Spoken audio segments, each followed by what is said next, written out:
Well, the Congress Working Committee, Veera, it has a important meeting in Patna today for the first time in several decades, and it has fired a political broadside at Prime Minister, particularly on his foreign policy. The party said BJP is trying to win Bihar not through votes but through vote chori by manipulating electoral rolls. Congress President Mallikarjun Kharge said the internal discord within the NDA is now out in the open, and Bihar Chief Minister Nitish Kumar has been mentally retired by the BJP and now has become a liability. The first CWC in Bihar since independence, I'm told, Vasudha, the party alleged that the special intensive revision of voter lists in Bihar is a deliberate ploy to disenfranchise the poor, Dalits, backwards classes and minorities. Congress leaders said they will fight this in the Supreme Court, framing it as an assault on democracy itself. Alongside foreign policy and electoral charges, the CWC also flagged unemployment, misuse of institutions and growing inequalities, signaling that Bihar will be the crucible for its wider national attack on the Modi government in the run-up to 2025. Setting the tone for Bihar 2025, let's first get you the reactions from the CWC. ये Allianz पे दबाव डालने के लिए, तो खासकर RJD पे, खासकर सीट अधिक सीट लेने के लिए, अच्छी सीट लेने के लिए, जिताऊ सीट लेने के लिए। बात ये नहीं है कि हम 5 पे ज्यादा लड़े, 6 पे कम लड़े। बात ये है कि व्यवस्था बदलनी है, सरकार का परिवर्तन करना। कब होगा? जब मिलकर लड़ेंगे, साझा करके लड़ेंगे। हमको वो ताकत देंगे, उनकी ताकत हम लेंगे, तभी पार पड़ेगी ना। तो इसलिए मुझे लगता नहीं कि आंकड़ों के जाल में हम में से कोई फंसने वाला है। हम बड़े समझदार लोग हैं, हमारा लक्ष्य कुछ और है। एक सुचारू, निष्पक्ष, वर्किंग सरकार हम बनाना चाहते हैं। और मैं इतना कहना चाहूँगा कि जो सही समय आएगा हम सही निर्णय भी लेंगे, लेकिन फिलहाल हमारा फोकस है अपनी पार्टी पर, अपने गठबंधन पर, और कैसे हम चुनाव प्रचार को और प्रभावी बना सकते हैं। उन्होंने क्यों नहीं किया? 20 साल के लिए इन्होंने आपको एट्रोसिटी एक्ट क्यों नहीं दिया? 20 साल के लिए इन्होंने कॉन्ट्रैक्ट्स में आपको रिजर्वेशन क्यों नहीं दिया? ये आपसे वोट ले रहे थे और आपको यूज करके आपको फेंक रहे थे, दबा रहे थे। बिहार की पुण्य भूमि से नेपो किड का हमने वक्तव्य सुना है। आज उन्होंने संक्षेप में यही कहा कुल मिलाकर के कि हम ओबीसी, अति पिछड़े, ईबीसी सबके लिए सामाजिक न्याय लेकर आएंगे, उनके अधिकारों के लिए लड़ाई लड़ेंगे और रिजर्वेशन को आगे बढ़ाएंगे। ये वही लोग हैं, सोनिया जी तक शासन चला, मनमोहन जी तो प्राइम मिनिस्टर थे, मगर बागडोर जो है वो सोनिया जी के हाथों में था। ओबीसी आयोग तक नहीं बनाया गया इन लोगों से। ओबीसी आयोग जिन लोगों ने नहीं बनाया, वो आज हमें यह भाषण दे रहे हैं कि हम आएंगे तो ऐसा होगा, हम आएंगे तो वैसा होगा। Vasudha. Well, the big question, Veera, has the battle for Bihar turned into a test case for India's democracy itself? Joining us this evening, Anshul Avijit of the Congress Party, Tom Vadakan of the BJP, and senior journalist Ajit Jha. He's in the studio with me. Thank you, Mr. Jha, for being here, and thank you, Anshul, and of course, Tom Vadakan, for joining us. Tom Vadakan, this very sharp attack on Nitish Kumar today by the Congress Party, how do you see this? Because they're saying that he's become a liability for the NDA. Well, the fact of the matter is, there was a secret survey done by the Congress Party. And this survey indicated that many of the issues that they have raised have not found traction. That is one of the points that this issue is all about. The second issue here is to send a message that we are the components of India bloc. Third issue that we find very notable is there was an interview from Tejasvi Yadav today. She says, we have no problem with Nitish Kumar. We have a problem with the bureaucracy.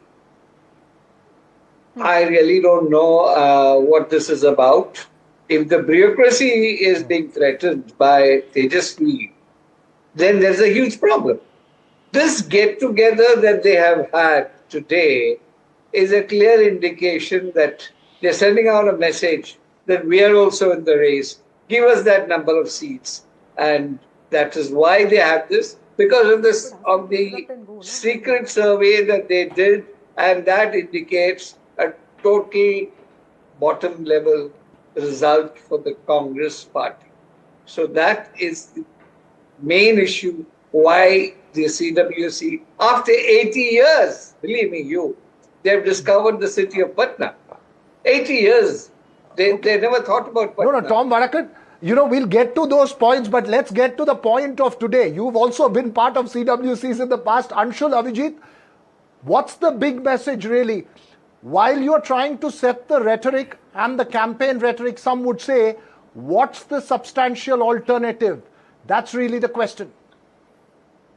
No, what is the rhetoric in this?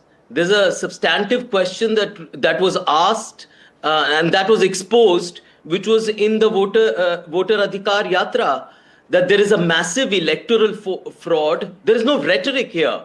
I mean, it's happening, and the proof of that was given in press conference after press conference by Mr. Rahul Gandhi. As for the CWC in Patna, it was wonderful. I was there. It was there throughout the day. People streamed in. It was a wonderful setting. It was in the historic Sadakat Ashram of Patna. Why shouldn't it be there? Yes, it's on the eve of the election. I'm glad it was there. It was necessary for it to be there. Whatever you want to make of it, a number of important things came out. The first was, of course, the massive electoral fraud. The fact that the economy has been brought to its knees by this government. You just have to look at the figures. And in particular, the state of Bihar has been really neglected and completely destroyed. There have been promises after promises by the Prime Minister himself that he's going to bring 75,000 crore rupees investment. We haven't even seen 1,000 crores here. There is massive unemployment. It's got the largest number of poor people in India and therefore the world. So the highest density of poor people in the entire world, perhaps in this place. A beautiful state that for the last 20 years have been completely ruined by apathy, neglect, and maladministration. And this is this government here. So what we are saying is, oust this government, get a new order in. Ajit, let me get you in here. What are your big takeaways, sir? Because everybody is really talking about how Tejasvi Yadav, has not been declared by the Congress party as the CM face, and then he has had a separate yatra. Today, the Congress party is holding this very important meeting after several years in Patna. The Congress party is clearly not flexing its muscles. It's also trying to establish itself as the only alternative in 2029. How would you see this preparation? Well, very good question you asked. To begin with, of course, historically, it's a very important sort of parallel. In 1940, Pandit Jawaharlal Nehru, Mahatma Gandhi, Rajendra Prasad and the entire sort of Congress heroes had come here. And in a way, I would argue they had set the idea of India right there. And today, after 85 years, they have come back again. Of course, remember, today the Congress, in terms of its, what one would call its presence in Bihar, is a mere mirage compared to what it used to be in the 1940s, right? It was the dominant, at that time before independence, it was the dominant force. Later on, it was a dominant party. So they are trying to revive that memory. And therefore, Sadakat Ashram as a choice, I think, is wonderful. Just before this CWC meet, Rahul Gandhi carried on his voter Adhikar rally. A lot of people are critical about it, but at the same time, it has created a buzz. According to one survey, 20% people feel that after unemployment, vote chori is the number 2 issue. So, at least it has brought back Congress into the kind of mainstream in Bihar politics, although organizationally it is very weak in the state. In terms of percentage vote or in terms of number of seats, it merely got 19 seats last time. This time one hopes, because Rahul Gandhi's presence in Bihar is much more compared to 2020. 2020 had barely come to Bihar for half a dozen times. This time this rally, the CWC meet, the entire sort of issue of vote chori And the togetherness of Rahul Gandhi as well as Tejasvi Yadav, Dipankar Bhattacharya, the entire India bloc, when they went around, that sends a right signal in terms of... Ajit, I'm going to hold your thought right there. We'll come back to you. And I think that's the question I was trying to pose to Anshul. Anshul, when I ask for an alternative, I ask for a chief minister's face.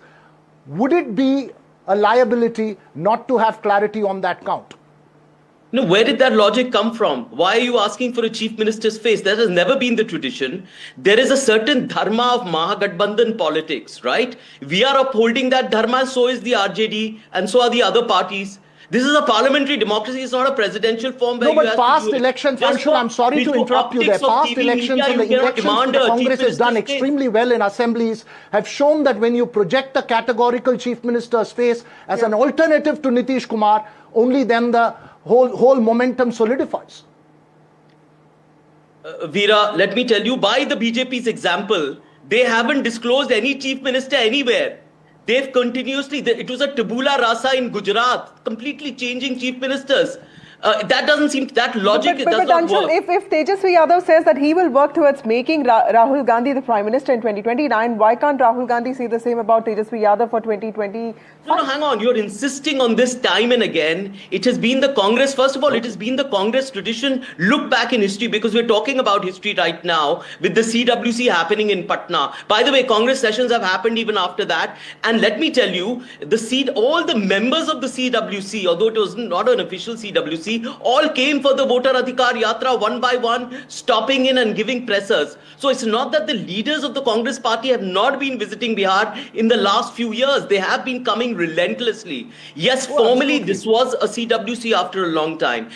As for the kind of, there is a certain logic, an acceptance, a dharma of Mahagathbandhan politics. We are a parliamentary democracy. Historically, the Congress party has never said, oh yeah, we're going to make that somebody a chief minister. That doesn't happen in this kind of democracy, right? Why should it suddenly change? Because the media wants it so. Okay. Oh no, I agree. It's not just the media that wants it. Perhaps your alliance partners may want it. The principal alliance partner may want it. But I concede to the point that you made that the Congress has consistently held all along that, look, the chief minister's choice will be made at the end of it final. But it sometimes is quite obvious. Ajit Jha, do you believe but just before that, this is also because this is a southern view, and in the state of Tamil Nadu, which we come from, the BJP doesn't really talk about Edapadi Palaniswamy as the chief ministerial face, right? So Anshul Abhijit has a point here in terms of... But they have endorsed him. They've endorsed him. That is true. They've endorsed him. They've said that all decisions will be... They don't really talk too much about it, and that is something I do feel the Congress could have done. But yes, go on. Ajit Jha, do you believe that it's okay to go this way? Because the Congress also needs to prove itself as a force and building itself up there, or should it categorically reiterate who the chief minister's face is going to be? Tejasvi Yadav is the chairman of the Mahagathbandhan. So that is pretty clear. So there are some logistical problems why they are not declaring him. One reason that I would give, an inside story is the fact that this time the Congress is basically targeting the 36% EBC population and the extremely backwards. And that extremely backward population is a bit, they don't like the dominance by the so-called Yadavs, which is the typical vote bank of the RJD. So one reason is that. Secondly, the Congress in the past used to have some presence among the upper castes. And upper castes also do not like because Bihar has this peculiar problem. Bihar has a very large Yadav population, and they have played a sort of dominant role in the past, and that kind of hurts both the EBCs, which the Congress is targeting, and the reason the Congress is targeting the EBCs, number one, because Rahul Gandhi believes in Pichhada Jati politics, and number two, because it's solid 36%, it's basically the support base of JDU, and because Nitish Kumar is unwell, they feel the EBC population is going to sort of become a floating voter. Therefore, the Congress is targeting that, and naming Tejasvi Yadav as the chief ministerial candidate might hurt their EBC target, their upper caste target, maybe some other communities as well. Anshul, very brief response to that before we close this conversation. No, I was just saying that it's not just the Congress party. The Congress party believes in inclusive growth and taking everyone along. Of course, during that, in that narrative, we have to have social justice. But but the pichhada varg, the extremely pichhada varg has also been targeted now. There was a press conference afterwards, after the CWC meeting, in which all the Mahagathbandhan leaders attended it today. A few hours back, the pictures of that you would have seen, in which the EBCs were made people who we have to advocate for and to promote. So the entire Gathbandhan is talking about the EBCs and every kind of weak group, which have been neglected by this government. So it's not just one, it's not just the Congress, and you will see that in ticket distribution as well, which is critical actually. Before that, the seat sharing and ticket distribution. And I think the Mahagathbandhan has shown that. All right. Thanks very much there, Anshul, as well as Ajit Jha for joining us. Tom Vadakan, we've lost the line, Vasudha, but all focus there on Bihar, and this pretty much sets the tone for that campaign. That's right. What we know is Home Minister Amit Shah is also likely to meet NDA allies in a day or two. And Veera, I think that is where Ajit Jha would also agree where the real battle is, because once the seat sharing agreements, negotiations happen and the names of candidates come out, that's when all this unity gets tested.